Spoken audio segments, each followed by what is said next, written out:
Whoa, Nelly, good gravy, daddy. We are living on the edge of a lightning bolt, squeezing the lemons, stopping on a dime. Don't know where we're going, but we are making good time.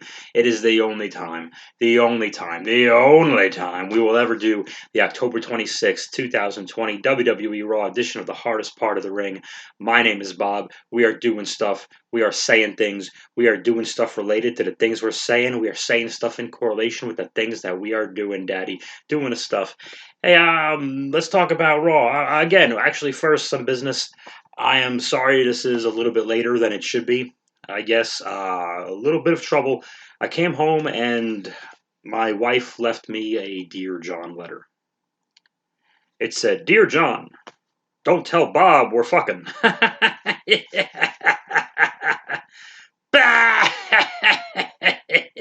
Fucking jokes. Oh my goodness, what am I doing? I don't understand, man. I made a hamburger. It was so rare. I think it was the only one. All right, okay. Um, let's start off Raw. We have a big package for Drew. I got a chance to watch Drew's package at the beginning of the show. I'm always impressed with it. Drew comes out to the ring. He is dressed dapper. He is dressed dark because he is in mourning, I guess, of no longer being the WWE Heavyweight Champion. Um, I didn't mind that he wasn't like limping out because he does sell the injury later when he fights the Miz. I just wish facially we could have seen him, you know, be a little bit down. It was more like, oh, this is easy come, easy go. No happy go lucky me. All shucks, I'm not the champion anymore. Weird that they start the show with him. You know, he takes this big dangerous bump. I hate big dangerous bumps that happen for no reason, and they did replay it and everything else, which is good. But when they don't replay it, it's the worst. See anyone who's had to help Braun Strowman along the way, but you know, he for all the months of the fire and the passion, the anger behind Drew. That's the Drew we love. The Royal Rumble era Drew of earlier in 2020. That's the Drew that we like. You saw that with Becky Lynch in 2019 when once 2019 hit and she started the road to that final Mania main event. It's like the Becky that we loved is lost, and I don't get it. But anyway, Drew was interrupted by the Miz and Morrison, and I hope he's not feuding with Miz and Morrison for like a long time. This is just something to keep him busy. And that's been the Miz Morrison role for the past several months, or since Morrison came back, is keep good guys busy. Where in the goddamn is this power plug? I don't want. Okay, here it is. Okay, there we go. Very good. But they set up a match, and there's some fisticuffs back and forth, and they double team Drew, but he chases him off naturally. Very good. AJ Styles comes up and basically cuts the Gettysburg Address with this big dude behind him. Holy moly, this was a long promo. They gave him like 18 bullet points, and geez, he had more bullet points than he's been in bullet clubs. Okie dokie. And this is a match to qualify to be on a team at Survivor Series representing your brand, where you don't get anything if you win the match, and everyone's on both brands anyway, because the drafts never really matter. I don't understand. But Jeff and AJ is always a good time. This is not a great Jeff AJ match. It's a TV match. They're getting across what they got to get across. There is a giant dude. He hasn't been named yet. Even when he was a bouncer for Underground and employed by Shane McMahon, they never thought to check ID or pay the man with direct deposit that goes to a bank account that may have his name on it. I don't understand the logic here. He is just a dude. Very good. He's an associate, according to AJ. And the one thing about these matches, it gives AJ something different to do too, because when you have that big heavy on the outside, like Diesel was famously, and Mr. Hughes and China at one point, and all these people, you sell differently because you always have to sell to them. So anytime AJ's in trouble, he's beating someone up, and then he gets bummed out. He doesn't have to worry so much about the camera. Someone's calling me. Why would anyone call me? There's no reason to ever contact me. I have nothing to say. And then there's a scam. Okay, would you mind? I'm trying to talk about a fixed sport here. Son of a bitch, I can't. Yeah, everyone else have an Android. You're a psychopath like me, You think it's safer somehow? Okay. This was bananas. So AJ has to sell differently, and he always sells to the guy, which is the guy's cue to do whatever it is he's doing. They went to a break after the big dude caught Jeff off the apron, which is the hardest part of the ring. And I didn't understand that because when we come back to the break, we don't see what happened to Jeff. There's no, hey, during commercial, while you were away and we were fighting for just computer screens and not people at home, just the computer screens at home, if that makes any sense. What happened to Jeff? How did he get out of the clutches of this monster? I don't understand. And it doesn't matter because someone's in a chin lock, so I guess who the hell cares? It's not important. AJ just beats him out of nowhere. The big dude wasn't involved in the finish. There was no tomfuckery going on. No one pulled the wool over his eyes, and no one swept the rug out from under his feet. AJ just beats him with the forearm, with the thing, and Elias has a guitar and smacks it over Jeff. And one of the announcers, I think Tom, the Phillips guy. The Phillips guy says, "Where did Elias come from?" Well, that's easy, Pittsburgh. We go to a break. It's the Firefly Fun House. This thing was really long. It was like they spent all this time killing a rabbit and the arsenic thing. And again, Alexa's really good in this role. I've said this before. She's got the creepy, pretty girl vibe thing. She's got to be 26, 27 right now, but she's got a young face, so she pulls the thing off. They did like an Alice in Wonderland thing. I think she's like a Disney nut. Is Alice in Wonderland Disney? I don't know. I just saw Lion King for the first time 2 weeks ago, and I saw the new one. So what the hell? Yeah, I don't know. There's a lot of animals, and they're very upset with each other. Speaking of animals, okay, we said that the rabbit is dead, and they did the goofy thing. It was fine, except they had to do the silly. Oh, we cut the camera, and someone's looking down, or their eyes are closed. They're definitely going to have creepy contact lenses when they open their eyes, and she did. Like, ugh. But you did notice, this is key. Bray had his hand, the glove that says heel over Alexa's forehead. So for anyone who doesn't think WWE is being responsible and taking people's temperatures, there you go. He took her temperature. That counts. That's how they do it. Bray just touches you with the heel glove, and they think you won't get COVID. And what happens after that? Oh, Elias has a guitar, and they're playing the Walk with Elias piped in thing, but he's a heel, but we wanted to chant with him. I don't know, what are we doing? He's selling merch. He's got an iTunes thing that is number 2, now number 1 later on. Very good. He wrestles Keith. Keith does the leapfrog drop down. Normally, you don't want big men doing stuff to dodge guys, but damn, he does it so well. And if it's visibly pleasing at this point, as long as it's not too much, just do it. He does the pounce over the desk with Elias, and I thought that was the best part of the match. Just send him flying. I don't know why Keith didn't have like 80% of this match. It was a back and forth thing. Keith does win with the big old spirit bomb after Elias is distracted by Jeff Hardy's music because he's never heard it before in 22 years.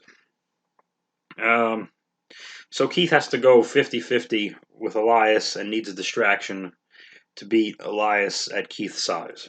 Just, yikes.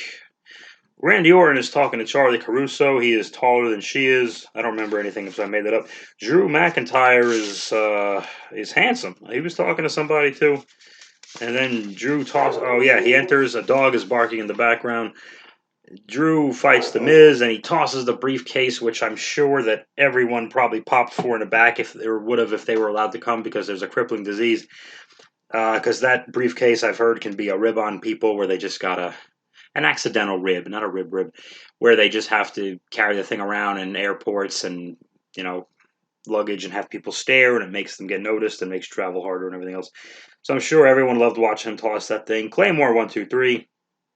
And the New Day does the thing that the Street Profits used to have to do, where they have to set up matches that aren't theirs for some reason. And then the New Day and the Profits, what happens? The Profits aren't there. They're on SmackDown.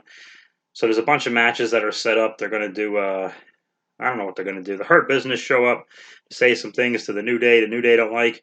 And then Asuka says the New Day's catchphrase dance thing with the claps, and everyone had a good time. Adam Pearce and Pat Buck introduce a women's four-way for the right to have the 5th spot of a team where the other 4 women were just decided magically. I don't get that. Lana went over because Blondes and Vince, and Nia puts her through a table and lets Lana take all the bump for the 80th week in a row because Nia Charlie and Randy Orton are talking again, but this time Randy Orton's kind of like bothered and giving one word answers, and he gives a catchphrase. This is all on television. Oh, if I'm missing any of these, by the way, just a heads up. I review the Hulu version of WWE Raw, so if I'm missing a match, they didn't want me to see it on Hulu. Matt Riddle wrestles Sheamus, and Riddle put his finger in his own ass for some reason. Does anyone else see this? Sheamus had him in like a hammerlock, kind of twisted into a Kimura, depending on what angle you're looking at it from. And maybe to alleviate the pressure or something, Riddle grabs his own tights, but he was rooting around them there pretty good. So I guess people in the locker room don't like Riddle. That's the skinny, that's the scuttlebutt, that's the rumor, that's the that's the deep dish, that's the goss, as the kids say. I don't know if they still say that. It was probably a week ago. So maybe they don't like Riddle because when they wrestle him, he puts his finger in his ass. Just saying. Brogue kick, 1, 2, 3. All right, well, there you go. I solved the riddle. The riddle is they don't like him that much. So Sheamus is going to join Keith Lee and AJ Styles on a Survivor Series team for the right to fight for the brand that they wrestle on half the time. Now we have our moment of bliss. Okie dokie. It is. I stopped taking notes here at some point. So let me tell you what I remember. Alexa Bliss did the not so subtle burning the house down thing. And then Randy Orton, he caught up on the not so subtle burning the house down thing. And then he said, "Well, just tell me where the Fiend is." And then she laughs, and she's very evil, and she's wearing denim. And then what the hell happened after that? Oh yeah, the Drew McIntyre comes down, and Randy ducks out of the ring. He powders out. And then the Fiend is wearing a spooky mask, and he sticks his tongue out, and he's on the ramp. And Orton chooses not to wrestle the Fiend, but he goes right into Drew, and Drew knocks him around some more. And they must have just gone off the air that way with the two baby faces cornering Randy Orton. Do I have any thoughts? Sure. I'm missing a page of notes. I don't know if the Hulu version had Tucker explain why he knocked Otis unconscious in his shoulder with a briefcase. I don't understand that. Let me think. I didn't talk about the four-way much. I give it 17 stars. My friend Wade Seltzer at Wrestling Rubbernecker gave it 15, but that's because he hates women. So Lana defeated Peyton Royce, Nikki Cross, and Lacey Evans. Now, Peyton Royce and Nikki Cross, to me, they each had new music, so either one of them was a good candidate to win the match. I hadn't heard Nikki's newer music before. Anytime someone changes music, we always like the old music, so it's pointless for me to go, I like the old stuff. Well, I mean, yeah, I do, but still, what's the point of making that gripe? I don't know. They're behind Lana. Lana's the blonde, but they're also booking her as a kind of inept wrestler who wins by luck, battle royals and four ways and that kind of thing. And she's not terrible, but I just there's a ton of talent on that roster. Like, what are we doing?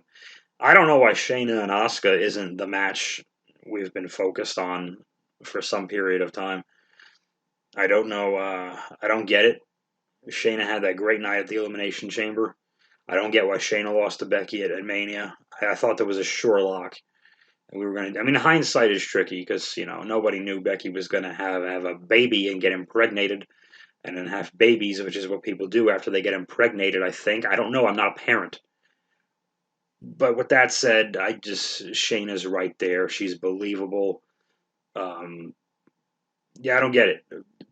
Peyton's entrance, man, she looked lost without Billy Kay, and not just because we're used to seeing them together, but just because she looks lost without her.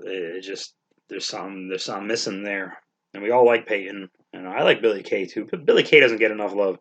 That's the thing; they're both like really, really hot, but like one of them's insanely hot, and the other one's also really, really hot, and it's kind of just like people. I shouldn't have said that. Why did I fucking say that? That was stupid. It's gonna be a thing. It's not gonna be a thing, Bob. Don't worry about it. 14 people listen to this. I'm just saying they're all. I mean, I've said before in the past. I said in my first episode here. Like, listen, they're all hot chicks. We're not going to get into the. That's not why they're here for us to rate them like that. I'm just saying, I understand why the extra eyeballs have gone to Peyton, and this don't break up the duo. You know, everyone loves and remembers Jim Neidhart. Jim without Brett, yeah, did it work? I don't think so. I think we needed the duo. That's what we needed. Yeah, everyone talks about Ricky Morton selling to this day. Ricky Morton selling, but Ricky without Robert? Would we still be talking about him? I don't know the answer. Look what happened to Marty Jannetty. No, don't look what happened to Marty Jannetty. Don't Google anything about Marty Jannetty. Just stay away from Marty Jannetty. All right, he might kill you in the 70s. All right, okie dokie. That's my original point. Yeah, Peyton does the one cool move with the gory special thing with Nikki onto Lacey, and that's great. But it wasn't a great match. Who the hell was I supposed to cheer for in this match? If the only steady babyface is Nikki, but she's portrayed to be more goofy than crazy, and Lana's supposed to kind of be the babyface, but she's still portrayed as inept at winning a match athletically on her own. Who was I supposed to want to win this match to fill the spot on the team to represent the Raw women when 2/3 of that team are also the Raw women's tag team or the women's tag team champions, which mean they're supposed to be able to defend those championships on any show, but that went away somehow. Why am I supposed to care about Survivor Series? This is such a shitty season. So I'm glad Hell in a Cell was good. I don't know what I'm going to be doing. If anyone wants to know, I don't have TV, so I don't watch AEW. It's not because I'm passionately swearing it off. I just don't have access to it. I watch a YouTube clip here and there. I watched the Show Tune thing with MJF and Jericho. It was extremely well done, entertaining, well choreographed, and fucking stupid. This is really what I think. Congratulations. So that's that. I'm gonna go to the supermarket, the Acme in New Jersey, and they make these like $5 like foot long subs. It's like an Italian hoagie one, and I always heat it up. And then my brother and sister are all like, "Why do you heat it up?" I like a warm sandwich. That's what I went to Burger King yesterday. I got my car inspected. I went to Burger King and had a chicken, bacon, and cheese thing, and it was really good. But Burger King's kind of gross. I'm just waiting. Maybe in probably within 2 weeks or so, I'll be making a drive out to San Diego, California. I'm going back home, back to where it all started. Even though I grew up in the burbs in Westchester, New York. So I'm still in limbo and recording podcasts, talking about wrestling, talking about collar and elbow tie-ups. We never talk about those. Talking about how, and no presidential candidate, by the way, no presidential candidate has reminded us that a lot of times when we're stuck in an abdominal stretch, the guy giving it to us will reach back and grab the rope for extra leverage, and the referee does jack shit. And funny how in none of the presidential debates that has come up. So I'm a little bit peeved at that opportunity. Forgot to do the stars. Miz versus Drew McIntyre got 41 stars. Wade Seltzer of the Wrestling Rubbernecker gave it 40 because he's a negative Nancy. The women's four-way got 7,000 stars. What are the other matches? See, that's the problem. And then the Moment of Bliss got it didn't get me to take any notes. That's what apparently. Hey, alrighty. Well, you guys are great. Hey, before I go, one other thing. What does Axl Rose use to search the internet? What does Axl Rose use to search the internet? Answer is browser. All right. Talk to you in a couple of days about NXT and UK for some reason. Ilya Dragunov and Walter is going to be absolutely tremendous. Plus, we'll talk about Halloween Havoc and did Shotzi ruin this thing? We're going to find out. Bye-bye, everyone. We never landed on the moon.